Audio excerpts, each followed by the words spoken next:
자, 이번 시간에는 9번째 수업입니다. 공제받지 못할 매입사액 명세서라고 하고 원이라고 되어 있죠. 이 원이라고 되어 있는 부분에 대해서 설명을 조금 해드리면, 지금 여러분들이 보고 있는 화면이 공제받지 못할 매입사액 명세서 얘입니다. 얘인데, 여기 지금 보면 여기 탭이 있어요. 하나 있고, 두 개 있고, 세 개 있고, 네 개 있고, 이렇게 네 가지 있는데, 제가 얘를 수업을 이렇게 하나, 둘, 세 개로 쪼개놨어요. 불공을. 그러니까 공제받지 못할 매입사액 명세서를 이렇게 세 가지로 쪼개놨어요. 세 가지로 쪼개놨고, 제가 이번에 아마 얘가 시험이냐, 얘나 얘 중에서 시험에 하나 나올 만하게 것 같다. 안 나온 지 좀 꽤 됐습니다. 라고 한 게 이 두 개입니다. 그러니까 이 수업은 조금 깊게 좀 잘 들으시기 바래요. 지금 우리가 하려고 하는 거는 원, 그 다음 2 있고 3 있는데, 원은 너무 간단해요. 우리가 모르는 내용이 아니에요. 우리가 알고 있는 불공에 대한 내용을 정리해 놨습니다. 볼게요. 불공 사유입니다. 필요적 기재사항 누락. 필요적 기재사항이 뭔지 알죠? 맞죠? 필요적 기재사항을 이제 굳이 보고 싶다면 이렇게 보시면 되죠. 회계관리의 매매 주점표 입력을 클릭한 후, 아까 1월 1일자, 아까 아니구나. 입력한 거 하나를 보고, 여기에 대해서 이제 인쇄를 했을 때, 세금계산서 라인 인쇄를 한번 했을 때, 이런 세금계산서 그림이 뜨죠. 여기서 우리 그냥 필요적 기재사항 한번 색칠 한번 해볼게요. 필요적 기재사항은 공급자의 등록번호 또는 상호 또는 성명. 자, 그 다음 사업자, 뭐지 이거? 공급받는 자의 등록번호, 그리고 작성일자, 그리고 공급가액, 그리고 세액. 이네들이 뭐예요? 필요적 기재사항입니다. 필요적 기재사항이 제대로 적히지 않으면 그것은 불공사유입니다. 불공사유. 그런데 기재착오라고 하죠. 기재착오가 뭐죠? 미스, 실패, 실수로 잘못 적은 것은 매입세액 공제 대상이 됩니다. 실수라는 것은 지금 무엇을 통해서 알게 되는 거냐면, 임의적 기재사항 있죠? 그 외의 거를 임의적 기재사항이라고 하는데, 임의적 기재사항을 통해서 기재착오를 알 수 있겠죠? 그런데 시험에는 얘는 이제 기재착오라는 말을 해줘요. 그렇기 때문에 불공사유이다 아니다를 보시면 되고, 두 번째, 사업과 직접 관련 없는 지출. 얘네들이 이제 가장 대표적인 게 뭐냐면 투자 부동산이죠. 또는 이제 사장님 개인적으로 쓴 것들, 뭐 그런 것이 되어 있고. 자, 3번에 비용업용 소형승용차. 우리 알고 있는 사항이고, 접대비. 너무나도 잘 알죠. 시험에 가장 잘 나오는 형식이 2번, 3번, 4번까지가 가장 잘 나오는 불공사유입니다. 2번, 3번, 4번이 가장 잘 나오는 불공사유고, 그다음 면세사업에 관련된 분이나 토지의 자본적 지출도 불공사유로 진입이 되죠. 이것도 이제 세무 2급 정도 가면 이런 것도 자주 나오는 편입니다. 이런 거는 시험에 안 나오죠. 사업자 등록적 매입세액에 대해서는 매입세액 공제를 하지 않는다. 이거는 이제 정확한 법에 의하면 이런 식으로 됩니다.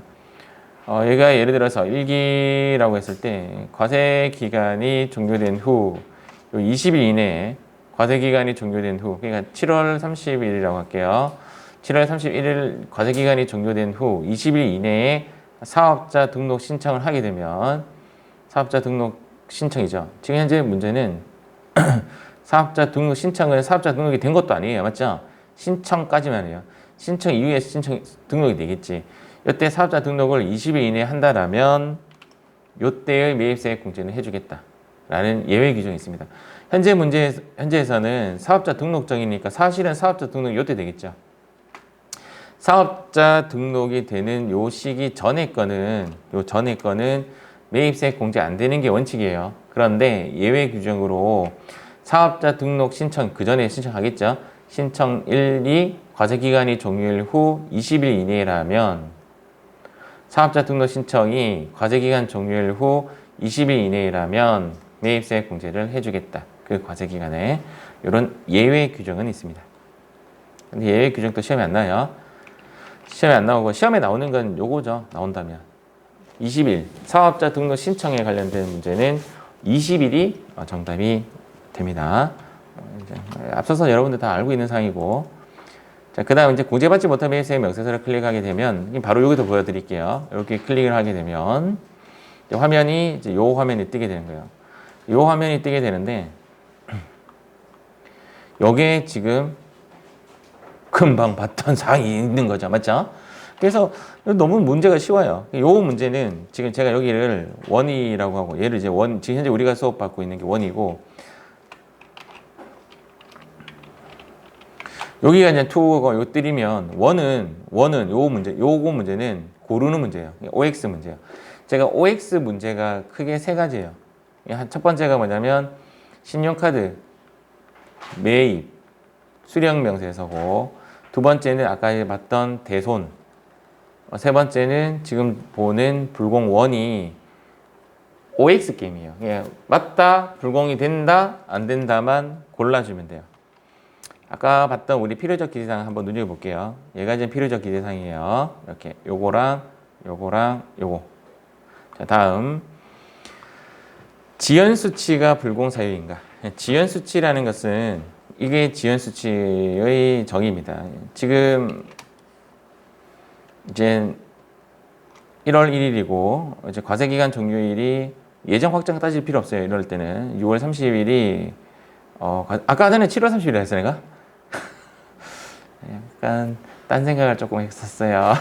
6월 30일이 과세기간 종료일인데 예를 들어서 여기가 2월 1일이고 여기가 3월 1일이라면 2월 19일에 거래가 일어났다고 칠게요.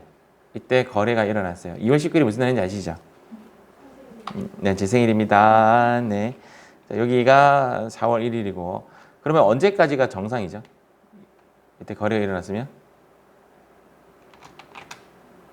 다음 달 10일까지가 정상입니다. 요때까지가 다음 달 10일이 언제냐면 3월 10일까지가 이때가 정상이에요. 여러분들이 다음 페이지에 제가 그림 그려놨어요. 설명한다고 지금 해놓고 이때부터 언제까지가 지연이냐면 과세기간 종료일 후 이거죠. 신고기한까지라고 합니다. 신고기한이 언제까지죠? 7월 25일까지죠. 이때가 지연수치입니다.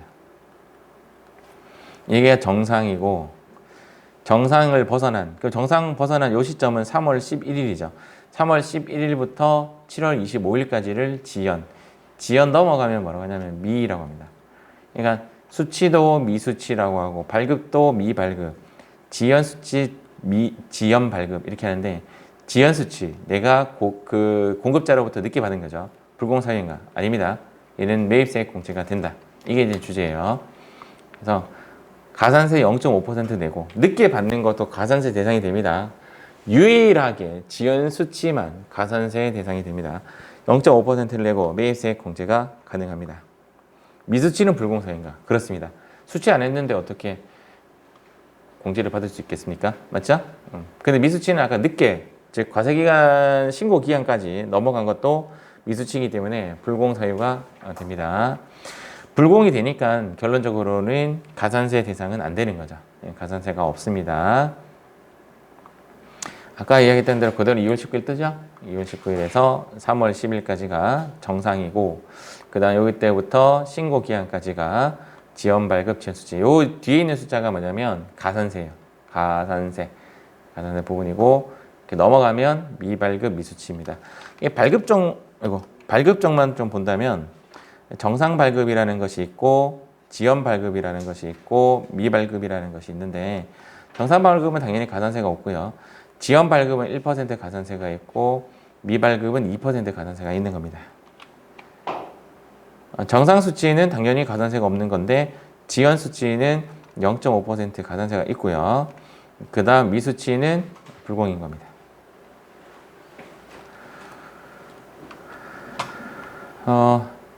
요 가산세는 외워주면 좀 좋습니다. 마음이 좀 편하네요. 좀 자주 나오는 부분이기 때문에 외우는 쪽으로 가보세요. 요거 정도는 외워주면 좋습니다. 관련된 문제 518페이지 하나 있습니다. 한번 볼게요.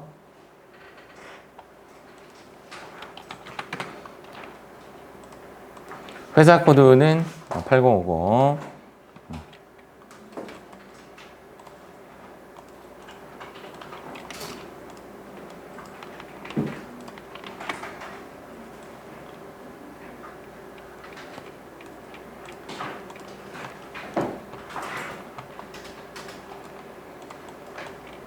자, 문제를 한번 볼게요.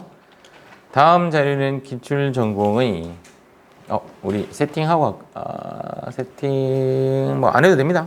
이런 거는 뭐 세팅 안 해도 어느 회사에서 하나 똑같네요. 다음 자료는 기출 전공의 요거 줄 거 줬고 일기 예정 신고 기간의 거래 내용이다. 과세와 면세를 겸용으로 하는 거다. 지금은 요 문구가 필요 없습니다. 지금은 요거는 일단 무시하셔도 되고 지금은 제1기 예정 신고 기간에 공제받지 못할 매입사익 명세서를 직접 입력하여 작성하시오. 모든 거래는 세금 계산서를 수취하였고 불공의 전제 조건이 무조건 세금 계산서를 수취해야 돼요. 카드 수취하는 건 안 돼요. 불공의 전제 조건은 세금 계산서를 수취하셔야 됩니다. 한주통신에서 휴대폰을 구입해서 전략 문의차에 우상으로 제공했다. 접대 목적이라 제가 적을게요. 그냥. 그럼 얘는 불공사유가 됩니까? 되죠? 접대 목적이라고 제가 적었어요. 이게 어떤 목적인지 말을 안 해서 조금 문제가 있어요. 이게 광고 목적인지 견본품 목적인지 접대 목적인지를 정확하게 해줘야 돼요. 근데 현재 문제에서 이제 말을 안 했기 때문에 제가 접대 목적이라고 했습니다. 그냥 동그라미 치시고. 두 번째, 마포전자에서 원재료 매입에 500만 원에 대해서 세금 계산서는 정확히 기재되었으나 세금 계산서 합계표상 공급받는 자의 등록번호가 착오로 이걸 뭐라고 해서 제가 기재착오를 했죠. 기재착오는 매입세 공제가 됩니다. 매입세 공제가 됩니다. 자, OX 게임이라 그랬죠? 얘는 X입니다. 매입세 공제가 되니까 불공사유가 아니라는 거죠. 불공서식지에는 안 적는 게 맞습니다. 자, 세 번째, 이진 냉난방에서 면세 사업으로 사용할 목적이죠. 면세 사업에 사용할 목적도 불공사유가 되죠. 동그라미. 제1정비의 대표자의 업무용 승용차. 자, 업무용 승용차는 1000cc 초과분에 대해서는 매입세액 불공사유가 됩니다. 1000cc 초과라서 얘도 불공사유가 되는 거죠. 문제는 이런 식으로 나와요. 얘도 완벽한 OX 게임이 되는 거죠.